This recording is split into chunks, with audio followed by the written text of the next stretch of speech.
ಆಜಿ ಮಸಾಲ. ಎಂತ ಅಡಿಗೆಯ ರುಚಿಯಾಗೋ ರಹಸ್ಯವು 20 ರೂಪಾಯಿ. ಹನಿಮೂನ್ ನಲ್ಲಿ ಪತ್ನಿ ಮುಟ್ಟಾಕಿದ್ದಕ್ಕೆ ಪತಿಯಿಂದ ಕೊಲೆಗೆ ಯತ್ನ ನಡೆದಿದೆ. ನನ್ನ ಮೂಡ್ ಹಾಳು ಮಾಡ್ಬಿಟ್ಟೆ ಅಂತೇಳಿ ಕುತ್ತಿಗೆ ಹಿಸುಕಿ ಭೀಕರವಾಗಿ ಹಲ್ಲೆ ಮಾಡಿದ್ದಾನೆ ಪತಿ.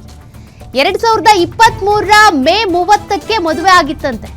2026ರ ಜುಲೈ 4ಕ್ಕೆ ಹನಿಮೂನ್. ಈ ಸಂದರ್ಭದಲ್ಲಿ ಹಲ್ಲೆ ಮಾಡಿದ್ದಾನೆ ಪತಿ ಪತ್ನಿಯ ಮೇಲೆ.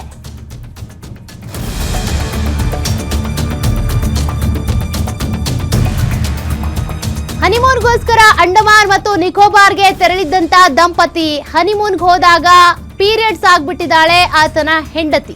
ಕೋಪಗೊಂಡಂತ ಪತಿ ಹಿಗ್ಗಾಮುಗ್ಗ ಹಲ್ಲೆ ಮಾಡ್ಬಿಟ್ಟಿದ್ದಾನೆ.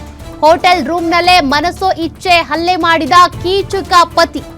ಕಿರುಚಾಟ ಕೇಳಿ ಮಹಿಳೆಯನ್ನ ಹೋಟೆಲ್ ಸಿಬ್ಬಂದಿ ಬಂದು ರಕ್ಷಣೆ ಮಾಡಿದ್ದಾರೆ. ಮಹಿಳೆ ಕುಟುಂಬಸ್ಥರಿಂದ 60 ಲಕ್ಷ ವರದಕ್ಷಿಣೆ ಪಡೆದ್ರೂ ಕೂಡ ಈತನಿಗೆ ಹಣದ ದಾಹ ಇನ್ನೂ ತೀರಿಲ್ಲ. ಉತ್ತರ ಪ್ರದೇಶದ ಗೋರಖ್ಪುರ ಮೂಲದ ಮಹಿಳೆ ಮೇಲೆ ಹಲ್ಲೆ ಮಾಡಿರೋದು. ಬ್ರಾಂಡೆಡ್ ಗಿಫ್ಟ್ ಕೊಡ್ಲಿಲ್ಲ ಅಂತೇಳಿ ನವ ವಿವಾಹಿತೆಗೆ ಟಾರ್ಚರ್ ಮಾಡಿದ್ದಾನೆ. 2023ರಿಂದನೂ ಕೂಡ ಪತ್ನಿಗೆ ನಿರಂತರವಾಗಿ ಟಾರ್ಚರ್ ಕೊಡ್ತಾ ಇದ್ದಂತೆ. 3 ವರ್ಷಗಳ ಬಳಿಕ ಧನದಾಹಿ ಪತಿ ವಿರುದ್ಧ ಎಫ್ಐಆರ್ ದಾಖಲಾಗಿದೆ. ದೆಹಲಿ ನಿವಾಸಿ ನಿಖಿಲ್ ಮಿಶ್ರಾ ಎಂಬಾತನ ವಿರುದ್ಧ ಎಫ್ಐಆರ್ ಆಗಿರೋದು. ಅಂಡಮಾನ್ ಮತ್ತು ನಿಕೋಬಾರ್ಗೆ ಹನಿಮೂನ್ಗಂತ ಹೋಗಿದ್ದಾರೆ. ಆಕೆ ಪೀರಿಯಡ್ಸ್ ಆಗಿದ್ದಕ್ಕೆ ನನ್ನ ಮೂಡ್ ಹಾಳು ಮಾಡಿಬಿಟ್ಟೆ ಅಂತೇಳಿ ಈತ ಈ ರೀತಿಯಾಗಿ ಹಲ್ಲೆ ಮಾಡಿರೋದು.